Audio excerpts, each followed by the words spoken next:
সাথে ট্রাম্পের লিঙ্ক আছে। হ্যাঁ, হাসিনা, প্রধানমন্ত্রী শেখ হাসিনা, সাবেক প্রধানমন্ত্রী শেখ হাসিনা, আপনাদের খুব মায়া লাগে। 16টা বছর কাদেরকে খাওয়াইলেন? আপনার বিদেশের সময় একটা পাখিও লড়ল না।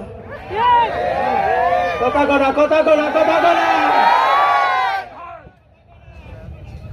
আপনার ট্রাম্পের সাথে লিঙ্ক থাকতে পারে, এই দেশের আলেম উলামা মুসলমানদের আল্লাহর সাথে লিঙ্ক আছে। আল্লাহু আকবার বলেন, আল্লাহু আকবার বলেন। ইসকনকে লেলিয়ে দিয়ে সাকসেস হতে পারে নাই। 2 নম্বর লেলিয়ে দিয়েছে 7 পন্থী। 2018 সালে 1 ডিসেম্বর আমি মাঠে ছিলাম। আমি 2.5-3 ঘন্টা মাঠে ছিলাম। আমার চোখের সামনে কিভাবে তারা উলামায়ে কেরাম মাথা ফাটাইছে। মুসলমান মাওলানা ইলিয়াস